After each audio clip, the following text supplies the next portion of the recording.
You're 65, and for years you've done everything that was asked of you. You showed up for work, stretched each paycheck, tucked a little away whenever you could. Now, at the very moment life was supposed to slow down, the numbers on every bill seem to speed up. Groceries that once filled a cart barely cover the basics, the rent or property taxes rise almost automatically, and the promise of Social Security feels thinner than you were led to believe. That uneasy sense that your dollars vanish faster than they arrive is not your imagination. Across the United States, the cost of living has outpaced fixed retiree incomes. The median nest egg for women between 65 and 74 hovers near $200,000, well below what many financial planners say is needed to preserve a comfortable lifestyle. Meanwhile, the average monthly Social Security benefit now stands at roughly $2,000, yet escalating medical and housing costs swallow a growing share of that check. Even this year's cost of living adjustment, about 2.5%, has failed to match the real-world jumps in food, insurance premiums, utilities, and prescription drugs. And there is the calendar itself. Women live longer than men on average. If you've just turned 65, actuarial tables suggest planning for 20, and possibly 30, more years. What worked for our parents, when retirements were shorter and expenses lower, no longer works by default. Today's plan must be active, adaptable, and guided by data rather than hope. That's why this conversation exists. Over the next few minutes we'll walk through 6 essential moves that can help you regain control of your money. First, taking a clear, honest look at what comes in and what goes out. Second, selecting the Social Security claiming strategy that actually rewards you over time. Third, preparing for healthcare costs with the coverage and cash reserves you'll truly need. Fourth, drawing from your savings in a way that keeps more of your money away from unnecessary taxes. Fifth, balancing growth and safety inside your investments so they can last as long as you do. And finally, building streams of passive income that reduce the pressure on every other dollar you hold.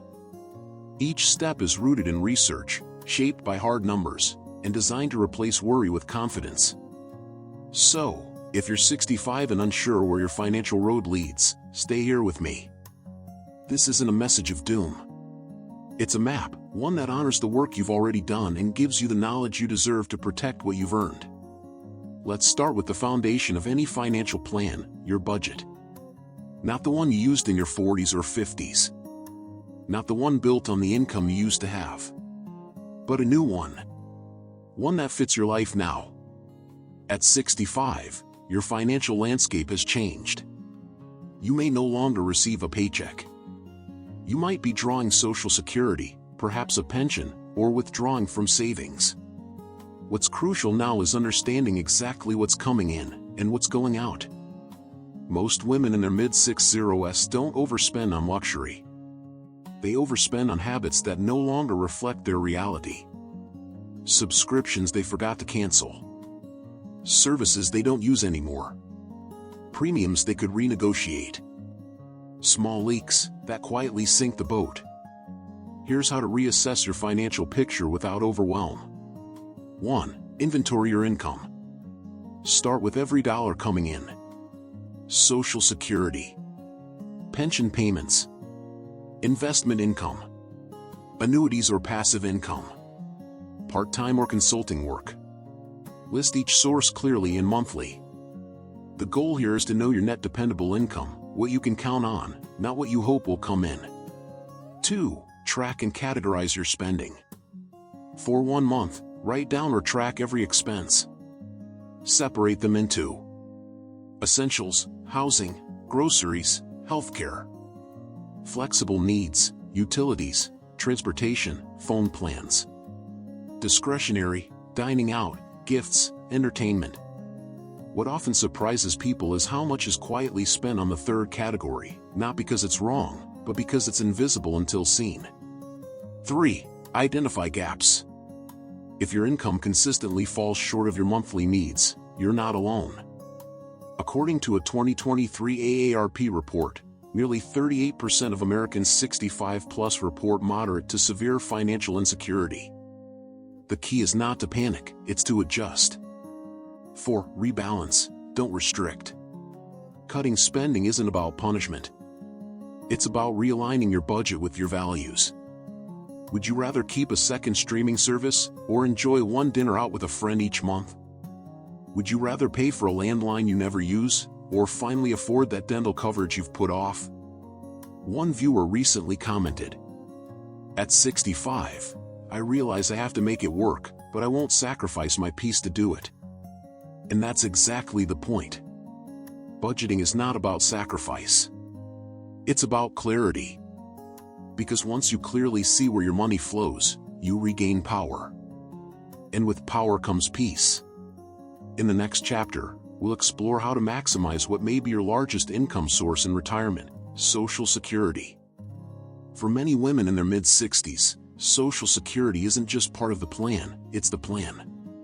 It's the most reliable source of income in retirement. But are you receiving everything you're entitled to? According to the Social Security Administration, SSA, you can begin collecting benefits as early as age 62, but doing so will permanently reduce your monthly payment. Your full retirement age, FRA, depends on your birth year, typically 66 to 67 for most people retiring today. On the other hand, for every year you delay collecting beyond your FRA, your benefit increases by approximately 8% per year, up until age 70. That increase is not minor. It can add hundreds of dollars per month, and tens of thousands of dollars over the course of your retirement. 1. Delaying pays, literally. If you haven't started collecting Social Security yet, consider this. For every year you delay past your full retirement age, up to 70, your monthly benefit increases by approximately 8% per year. That means a woman eligible for $1,800 per month at 66 could receive around $2,300 per month by waiting until 70. Over a lifetime, that difference could mean tens of thousands of extra dollars, especially if you live well into your 80s or 90s, which women often do. But waiting isn't always possible. That's why. 2. Claiming early isn't always wrong. If you need the money at 65, taking Social Security now might be the right choice, especially if you don't have significant savings. You're no longer working. You have health issues that may affect longevity. It's not about choosing the right option. It's about choosing the right one for your situation. 3. Understand spousal and survivor benefits. If you were married for at least 10 years, even if divorced, you may qualify for spousal benefits based on your ex-spouse record. And if your spouse passed away, survivor benefits might provide higher income than your own earnings record. These options are often overlooked, especially by women who assume their benefit is locked in. It's not. And if you're unsure, the Social Security Administration offers appointments to walk through your personal options. Don't guess. Ask. 4. Don't be penalized for working. If you're still working and claim benefits before your full retirement age, your Social Security could be temporarily reduced if your earnings exceed $22,320 per year, 2024 limit. After full retirement age, there's no penalty, and your benefit may even adjust upward based on continued contributions. A word from one of you. A comment left on our last video read, "I'm 73 now, and I make more each year without lifting a finger, because I planned when to take Social Security, and I waited." That's not just luck. That's strategy. So ask yourself, do I need this benefit now? Or can I wait and give my future self a stronger foundation? In the next chapter, we'll face one of the biggest concerns for retirees: healthcare costs, and how to manage them wisely. At 65, you become eligible for Medicare, a milestone that brings both relief and confusion. Health insurance is no longer tied to your employer, but now you face a new system filled with parts, premiums, penalties, and decisions that can affect not only your care, but your savings. According to the Centers for Medicare and Medicaid Services, CMS, the average 65-year-old couple retiring today can expect to spend over $315,000 on healthcare expenses during retirement, not including long-term care. And for single women, who tend to live longer and often outlive their partners, this burden can feel even heavier. Let's break it down. 1. Understand your Medicare options. Medicare Part A covers hospital care and is usually premium-free. But Part B, which covers doctor visits, outpatient care, and preventive services, comes with a monthly premium. In 2024, the standard Part B premium is $174.70, but it can be higher if your income is above average. Then there's Part D, prescription drug coverage, and the decision between Original Medicare plus Supplemental, Medigap, Insurance, or Medicare Advantage, Part C, all-in-one plans that often include dental, vision, and drug coverage. Each choice affects how much you pay out of pocket and which doctors or hospitals you can access. 2. Don't skip the annual review. Plans and premiums change every year. Reviewing your coverage during Medicare open enrollment, October 15th to December 7th, ensures you're not overpaying or underinsured. A plan that worked last year may no longer meet your needs or your budget. 3. Plan for what Medicare doesn't cover. Original Medicare does not cover dental, vision, hearing aids, long-term care, like nursing homes or assisted living. And these are exactly the services many seniors need most. AARP reports that 80% of older adults will need some form of long-term care, yet few have a plan in place to pay for it. That's why creating a dedicated health savings fund, even if modest, can provide a cushion when unexpected costs arise. 4. Prioritize prevention. You can't control everything, but you can stack the odds in your favor. Exercise, sleep, stress reduction, nutrition. These aren't just health tips, they're financial tools. Staying healthy helps you spend less, live longer, and retain more independence. One of our viewers once said, "Health problems were what caught me off guard in retirement, not the market, not inflation. It was my body." That honesty reflects what many are afraid to admit. Healthcare will likely be your largest expense in retirement. But with knowledge, planning, and early action, it doesn't have to be your biggest fear. In the next chapter, we'll explore another critical piece of your financial puzzle: tax-smart withdrawal strategies. After decades of saving, now comes the moment to draw from those funds. But how and when you withdraw can make all the difference. Many retirees assume their taxes will decrease in retirement. But for a 65-year-old woman relying on Social Security, a pension, and personal savings, the truth can be more complicated. Poorly timed withdrawals, required minimum distributions, RMDs, and overlapping income sources can trigger unexpected tax bills, quietly reducing what you get to keep. According to the Internal Revenue Service, IRS, once you reach age 73, you are required to start withdrawing from your traditional IRA or 401k, whether you need the money or not. And every dollar withdrawn is considered taxable income. Let's look at how to avoid surprises and keep more of what you've earned. 1. Know your tax bracket. Many retirees don't realize that up to 85% of your Social Security benefits can be taxed if your combined income exceeds $25,000 for individuals or $32,000 for couples. Combined income includes Social Security, withdrawals from retirement accounts, dividends, interest, or rental income. Careless planning could push you into a higher tax bracket and reduce your net income significantly. 2. Time your withdrawals strategically. If you're not yet 73, consider taking small withdrawals now, especially in years with lower taxable income. This can help avoid larger RMDs later and may reduce your lifetime tax liability. If you're already drawing income, work with a tax professional to layer your sources smartly. Start with taxable accounts, brokerage. Then draw from tax-deferred accounts, IRA, 401k. Delay Roth withdrawals, which are tax-free, until necessary. This approach is called tax-efficient drawdown, and it helps you control when and how you're taxed. 3. Consider Roth conversions.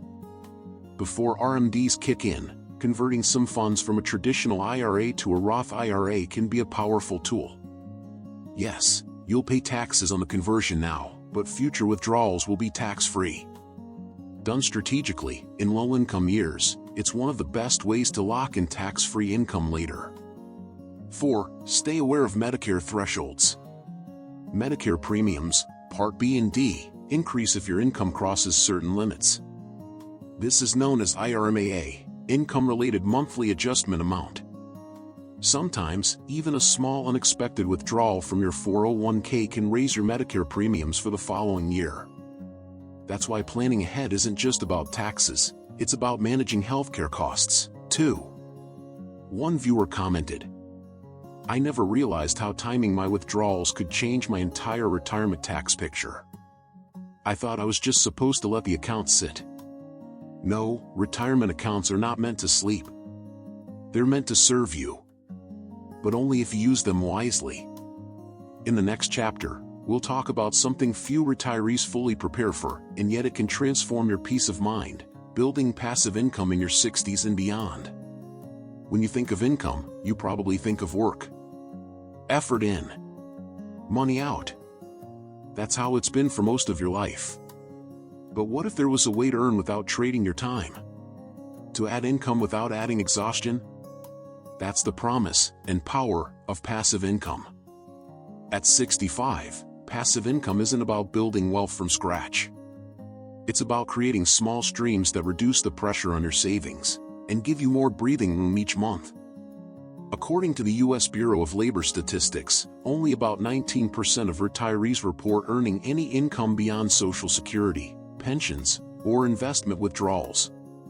That means the majority are missing a powerful opportunity to improve their stability, often because they don't think it applies to them. But here's the truth, you don't have to start big. You just have to start. 1. Rental income, even without owning a property. If you have a spare room, a garage, or even a basement, platforms like Airbnb or Neighbor.com allow you to rent it out with minimal effort. Not comfortable hosting people? Consider storage rentals. You stay in control, and the income is consistent. 2. Dividend-paying stocks. Unlike traditional stocks that only gain when markets rise, dividend stocks pay you regularly, just for owning them. Many retirees build dividend ladders, choosing companies with reliable payout histories. Even a few $100s a month can offset bills or cover medication. 3. Online businesses, low-tech, high-purpose. Do you write, create, design, or teach? You don't need a storefront, just an idea. Women are earning money in retirement through selling digital planners or printables on Etsy, writing ebooks, memoirs, devotionals, guides, recording simple courses or voiceovers. Platforms like Gumroad or Amazon KDP make it easier than ever to start, even with no tech background. 4. Reverse mentorship and paid advice. You've lived. You've learned. That wisdom has value. Some retirees earn passive income by offering recorded advice sessions, downloadable templates, or consulting packages based on life experience, career transitions, caregiving, managing grief, or downsizing after divorce. As one viewer shared, "At 70, I finally realized I didn't need to get a job to earn again. I just had to share what I already know," and people responded. Passive income is not about chasing hustle. It's about building small, intentional bridges. Bridges that connect your past experience to your current needs. It won't replace everything, but it might just replace the fear. No matter your age or stage, you can still plant seeds. Some may take time to grow, but with care and consistency, they bloom. In our final chapter, we'll bring everything together and remind you that your financial future is still within reach. If you've made it this far, take a deep breath. Because you've already done something most people avoid. You faced the numbers. You looked at the truth. And you stayed open, not to fear, but to possibility. Retirement isn't the end of your financial story. It's simply a new chapter, one that requires different tools and a different mindset. You don't need to have all the answers. You just need a better map. And today, we walk through 6 key directions. Reassessing your income and spending, so you know where you stand. Maximizing Social Security on your terms. Preparing for healthcare costs with knowledge instead of panic. Withdrawing your savings without letting taxes take the best of it. Building passive income in ways that respect your energy. And most of all, staying in control, not just of your money, but of your peace of mind. According to the National Council on Aging, over 80% of U.S. adults over 60 face moderate to serious financial insecurity. But knowledge, strategy, and clarity can shift that statistic one decision at a time. You are not behind. You are not too late. And no matter what your past looked like, your future is still flexible. You've raised families. You've held jobs, made sacrifices, navigated storms. And now, you deserve to move forward with confidence, not because everything is perfect, but because you are prepared. Tell me, what part of this video spoke to you the most? Was it the budgeting? Social Security? Passive income? Leave a comment below and share what you're thinking, or what you wish you'd known 10 years ago. Your insight could help someone else feel less alone. And if you know a woman in her 60s who's quietly worried about her money, send this video to her. Because wisdom is worth more when it's shared. Thank you for being here. Thank you for not giving up on your next chapter. We'll see you in the next video, and until then, remember, you're not starting over. You're just starting smarter.